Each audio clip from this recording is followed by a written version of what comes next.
Oke. Assalamualaikum warahmatullahi wabarakatuh. Selamat pagi. Perkenalkan, nama saya Yuyun Yuliati, Program Studi Manajemen semester 7. Di video kali ini saya izin menjawab pertanyaan UTS mata kuliah Manajemen Keuangan Internasional. Untuk gambar nomor 1, jadi gambar di atas menjelaskan tentang kurva mata uang US yang melemah, yaitu karena banyaknya transaksi perdagangan internasional yang telah diatur sebelumnya dan tidak dapat segera disesuaikan. Oleh karena itu, eksportir dan importir berkomitmen untuk menindaklanjuti transaksi internasional yang telah mereka disepakati untuk diselesaikan. Mata uang dolar bisa melemah karena banyaknya permintaan produk Amerika Serikat. Ini bisa terjadi di seluruh dunia, termasuk Amerika. Defisit neraca perdagangan Amerika Serikat dapat semakin memburuk dalam jangka pendek ketika dolar melemah karena importir Amerika Serikat. Penurunan neraca perdagangan lebih lanjut dapat dilihat pada gambar di atas. Sebelum pembalikan adalah tren yang floatnya menyerupai huruf J, yang akhirnya mata uang yang melemah cenderung tidak dapat meningkatkan neraca perdagangan negara. Sejauh perdagangan internasionalnya melibatkan importir dan eksportir di bawah kepemilikan yang sama.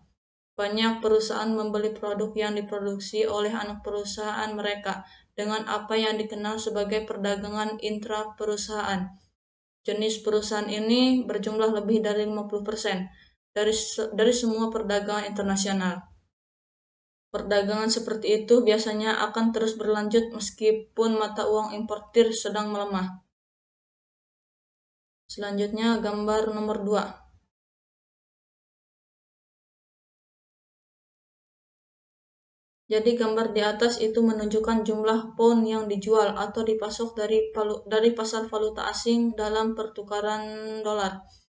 Jadi si penjual dapat dengan jelas melihat hubungan positif antara nilai pound Inggris dengan jumlah pound Inggris yang dijual.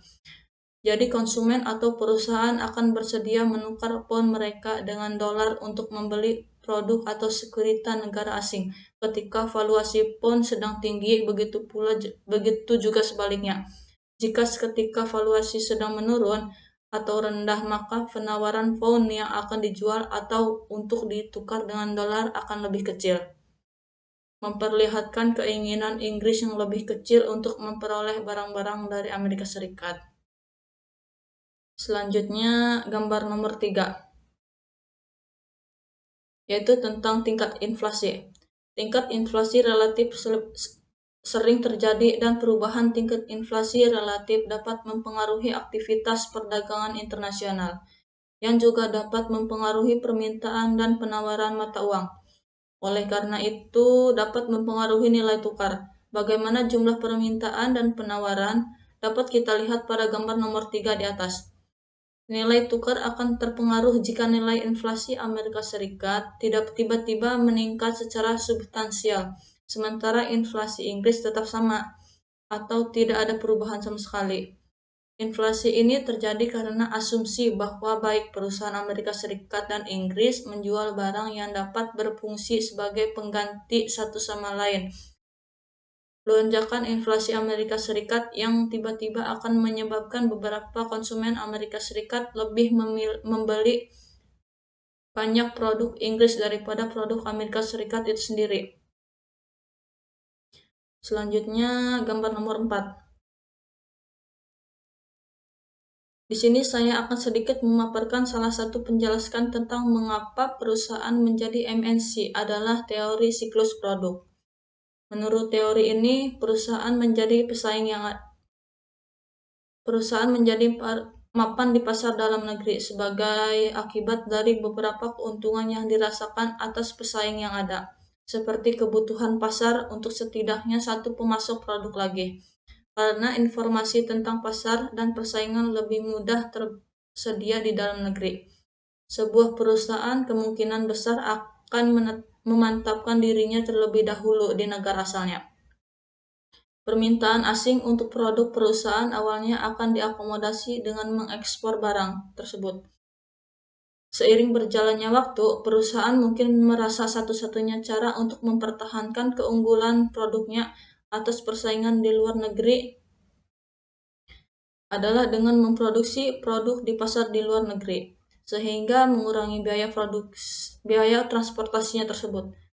Persaingan di pasar luar negeri tersebut dapat meningkat karena produsen lain menjadi lebih mengenal produk perusahaannya. Perusahaan dapat mengembangkan strategi untuk memperpanjang permintaan asing untuk produknya. Salah satu pendekatan yang sering digunakan adalah dengan membedakan produk sehingga pesaing tidak dapat menduplikasikannya dengan tepat. Fase-fase dari siklus produk ini dapat kita lihat pada gambar nomor 4 di atas. Misalnya 3MCO menggunakan satu produk untuk memasuki pasar luar negeri. Setelah itu memperluas lini produk di sana atau di luar negeri. Tentu saja ada lebih banyak teori siklus produk daripada yang diringkas di sini.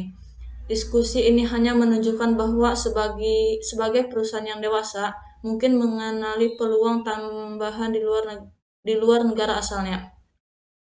Apakah bisnis asing perusahaan berkurang atau bahkan bertambah dari waktu ke waktu, dan itu tergantung pada beberapa aksesnya, mempertahankan beberapa keunggulan atas persaingannya. Keunggulan tersebut dapat berupa keunggulan dalam pendekatan produksi atau pembiayaannya yang mengurangi biaya, atau keunggulan dalam pendekatan pemasarannya yang menghasilkan dan mempertahankan permintaan yang kuat untuk produknya. Oke, selanjutnya gambar nomor 5. Negara-negara Eropa dalam kondisi ekonomi yang lemah cenderung lebih banyak mengurangi permintaan mereka terhadap produk-produk buatan Amerika Serikat. Hasilnya mungkin kondisi ekonomi yang lebih lemah di Amerika Serikat yang dapat menyebabkan pendapatan nasional yang lebih rendah dan pengangguran yang lebih tinggi di sana. Kemungkinan konsumen Amerika Serikat akan memiliki lebih banyak sedikit uang untuk dibelanjakan, dan dengan demikian akan mengurangi permintaan mereka terhadap produk yang ditawarkan oleh perusahaan yang berbasis di Amerika Serikat. Efek pada kondisi ekonomi internasional dapat dilihat pada gambar di atas yang menunjukkan bagaimana kondisi Eropa yang lemah dapat mempengaruhi penilaian perusahaan yang berbasis di Amerika Serikat. Rangkaian efek teratas dalam pameran ini menunjukkan betapa lemahnya kondisi ekonomi Eropa menyebabkan penurunan permintaan produk yang dibuat oleh perusahaan Amerika Serikat. Hasilnya adalah arus kas yang lebih lemah dari perusahaan multinasional yang berbasis di Amerika Serikat yang menjual produk baik sebagai ekspor atau melalui anak perusahaan Eropa mereka ke pelanggan Eropa. Dan efek merugikan tambahan dari ekonomi Eropa yang lemah pada perusahaan multinasional yang berbasis di Amerika Serikat dan bahkan pada perusahaan domestik Amerika Serikat. Karena perusahaan yang berbasis di Amerika Serikat mengalami arus kas yang lebih lemah, mereka dapat mengurangi tenaga kerja mereka atau jumlah jam kerja karyawan. Dan lebih parahnya lagi, keuntungan yang diperoleh pemilik perusahaannya pun berkurang, sehingga semua perusahaan Amerika Serikat akan mengalami penurunan penjualan dan arus kas. Oke, mungkin cuma itu yang bisa saya sampaikan, kurang dan lebihnya mohon maaf. Wassalamualaikum warahmatullahi wabarakatuh.